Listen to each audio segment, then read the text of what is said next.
जय हिंद स्टूडेंट्स, कैसे आप सब और कैसा तैयारी है आप लोगों का? कमेंट करके ज़रूर बताइए।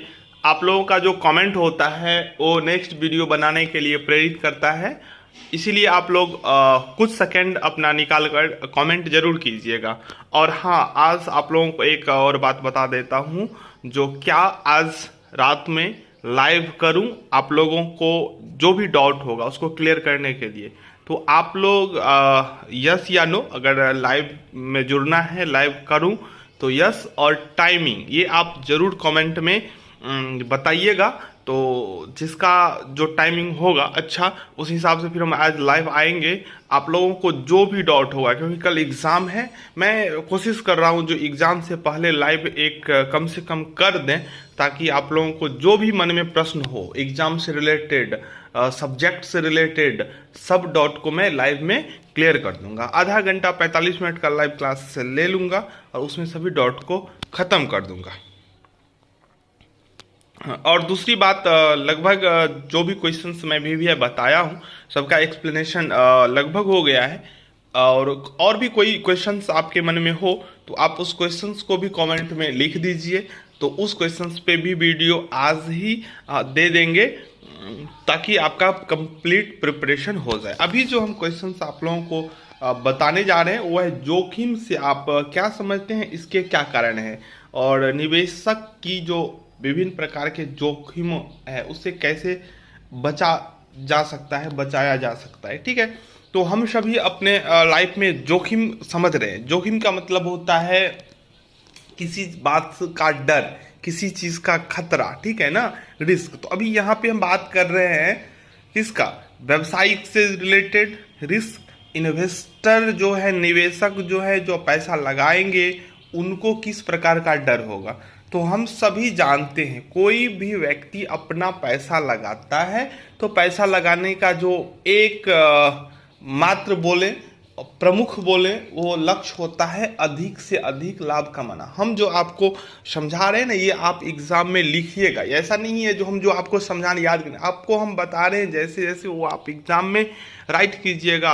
अगर सही चेक करने वाले होंगे प्रोफेसर तो आपको नंबर सबसे ज़्यादा मिलेगा। क्योंकि बहुत सारे बच्चा कमेंट करके पूछा भी है जो सर क्या हम आंसर को अपने वर्ड्स में लिखें? आप बिल्कुल, आप अपने ही वर्ड्स में लिखें। अगर हम लोगों के जैसा प्रोफेसर अगर कॉपी चेक करेगा और आप किताबी लैंग्वेज में लिख दिए हैं तो हम नंबर नहीं देंगे, भले ही आप रट के गए हो या आप चोरी करके लिखे हो, लेकिन वो पढ़ाई का सही तरीका नहीं है।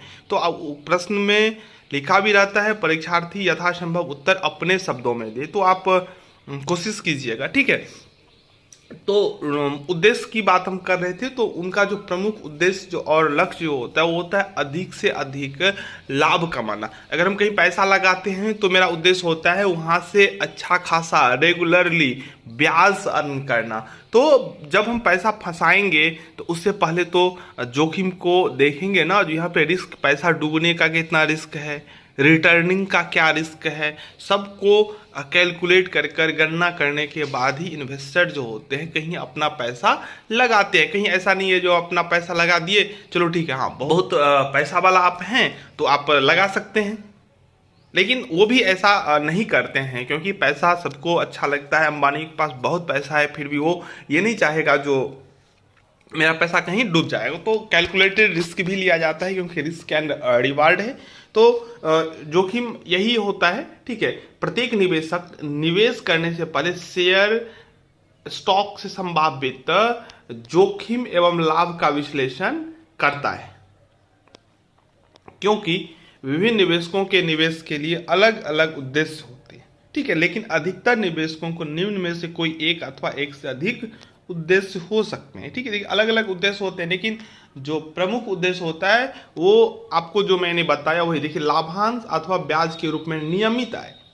ब्याज मिलना ही काफी नहीं है, लेकिन वो कंटिन्यूअसली होना चाहिए, लगातार होना चाहिए। निवेश से होने वाला पूंजीगत लाभ, निवेश से होने वाला जो पूंजीगत लाभ है, और पूंजी वृद्धि, मुद्रास्फीति से बचाव, विनियोजित कोषों की सुरक्षा। जो हम इन्वेस्ट कर रहे हैं ना, यानी कि मूलधन की बात करें, तो वो डूबे ना, और तरलता रहे। उपर्युक्त उद्देश्यों से में से पहली तीन आय, पूंजी वृद्धि, मुद्रास्फीति से बचाव, संभावित लाभ से संबंधित है, जबकि आखिरी दो उद्देश्य सुरक्षा एवं तरलता जोखिम को प्रकाशित करते हैं। ये जोखिम आय की अनिश्चितता, लाभ की अनियमितता, कोषों की असुरक्षा इत्यादि की वजह से ही हो सकता है। देखिए जोखिम मतलब वो क्या होता है, हम पैसा जिस उद्देश्य से लगा रहे हैं वो उद्देश्य का पूरा न होना, ये जोखिम है, ठीक है, रिस्क है। ऐसे कंपनी जो अधिक आय की दावा करता है, ब्याज की दावा करता है, डिविडेंड का दावा करता है, तो कहीं ना कहीं लगता है अरे इतना ये दे रहा है, हो सकता है पैसा डूब जाए। यही है जोखिम, ठीक है। तो कोई भी जो व्यक्ति लाभ रखने का इच्छा रखते हैं लेकिन वो अधिकतम लाभ और न्यूनतम जोखिम को पसंद करते हैं, ठीक है, कम से कम जोखिम, ठीक है। अब देखिए जोखिम का अवधारणा यहाँ पे क्या है, तो लगभग सभी विनियोगों में जोखिम विद्यमान रहता है, चाहे निवेश स्टॉक में हो या पूंजी बाजार में, बैंकिंग अथवा वित्तीय क्षेत्र, वास्तविक संपदा या सोना चांदी में। लेकिन जोखिम की मात्रा संपत्ति अथवा प्रतिभूति की प्रकृति पर निर्भर करती है। जोखिम हर जगह है, हर एक क्षेत्र में है, लेकिन कहीं कम है, कहीं बहुत कम है, कहीं बहुत ज़्यादा है। जहाँ बहुत ज़्यादा है वहाँ बहुत ज़्यादा रिवार्ड भी है, जहाँ बहुत कम है वहाँ इनकम भी कम है। तो सब कुछ को देखकर ही रिस्क लिया जाता है, यानी कि जोखिम लिया जाता है, ठीक है। अगर डिक्शनरी के अनुसार जोखिम के अर्थ जाने तो हानि की संभावना, जोखिम का मतलब हानि की संभावना होती है। जोखिम में बाजार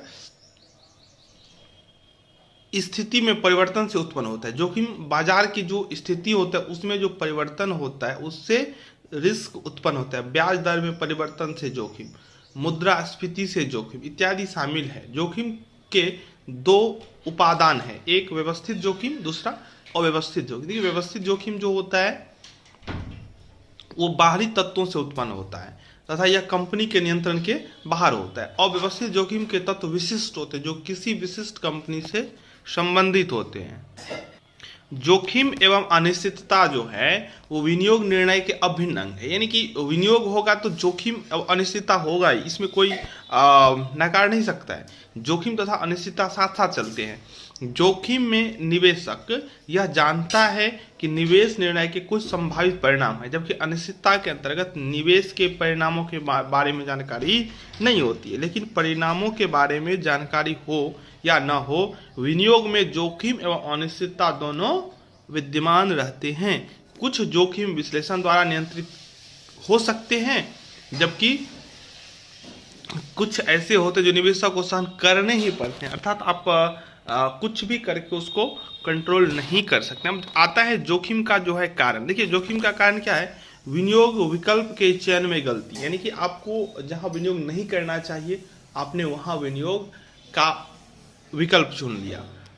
ये तो हम सभी जानते हैं, जो मतलब जहां हमको नहीं जाना चाहिए वहां चले गए, जो हमें नहीं करना चाहिए वो कर लिए, बाद में पछताता है लोग, अरे हमको ये नहीं करना चाहिए था। तो मतलब एक तो गलती ये हो गया, दूसरा गलत समय पर निवेश, मतलब टाइम का भी वैल्यू होता है, ठीक है ना।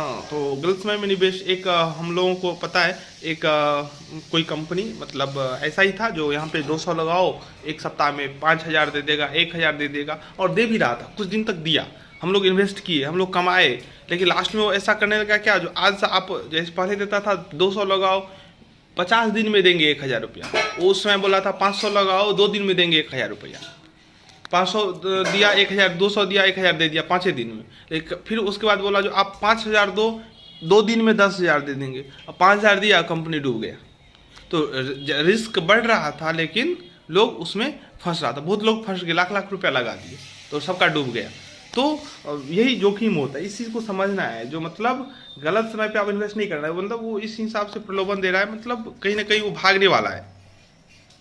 वो तो अव्यवस्थित था, लेकिन शेयर मार्केट, स्टॉक एक्सचेंज सब में ऐसा नहीं होता है, ठीक है। उच्च जोखिम वाली प्रतिभूतियों में निवेश करना, जहाँ पे हायर रिस्क है वहाँ आपने इन्वेस्ट करें, ये सब जोखिम का जो है वो कारण है। सरकार या कंपनी की साख, जैसे सरकारी प्रतिभूति निवेश कंपनी क्षेत्र की प्रतिभूति निवेश की तुलना में कम जोखिम होते हैं, यानी कि गवर्नमेंट सिक्योरिटीज में आप जमा कर रहे हैं तो वो बहुत कम रिस्की होता है, ठीक है। तो उसका बहुत कम रिटर्निंग भी है, ये भी समझ लीजिए। विनियोग की परिपक्व अवधि, आमतौर पर दीर्घकालीन निवेश में अधिक जोखिम रहता है। देखिए दीर्घकालीन है तो बहुत लंबा समय का बात है, कब क्या होगा इसका कोई ठिकाना नहीं रहता है, ठीक है। विनियोग राशि, प्रतिभूतियों में बहुत ज़्यादा राशि निवेश करने पर भी जोखिम रहता है। निवेश विधि, ये सब आपको देख लीजिएगा, जो समझ में आए वो लिखिएगा, बहुत हो गया। देखिए सुरक्षा के लिए तो आप क्या कर सकते हैं। सुरक्षा के लिए तो एक ही विकल्प है, जो आप कैलकुलेटेड रिस्क लें। सभी विनियोग करने से पहले बार बार सोचें, सभी विनियोग में तुलना कर लें, जिसमें आपको लगे नहीं इसमें कम रिस्क है उसमें निवेश करें, तो आप जोखिम से बच सकते हैं, ठीक है। देखिए अब बाजार जोखिम से सुरक्षा, निवेशक को बाजार कीमत की प्रवृत्ति का अध्ययन करना चाहिए। जहां भी जाएंगे, जिस क्षेत्र में जाएंगे, अध्ययन आपको करना ही पड़ेगा, ठीक है, यहाँ से आप बच नहीं सकते। निवेशक को प्रमाप विचलन तथा बीटा की सहायता से उपलब्ध, प्रमाप विचलन आप पढ़े होंगे कॉस्ट में, नहीं तो हम पढ़ाएंगे आगे, ठीक है। उपलब्ध स्टॉक का विश्लेषण करना चाहिए, उनका जो पिछला हिस्ट्री है उसको भी आपको जानने का प्रयास करना चाहिए। अब इसका सुरक्षा, चलिए इतना ही लिखिएगा, बहुत हो गया, ठीक है। अब टाइम कम है, ज़्यादा पढ़ने के बाद उतना याद भी नहीं रहेगा। यह क्वेश्चन कंप्लीट होता है। अच्छा लगे तो लाइक शेयर सब्सक्राइब करें। धन्यवाद।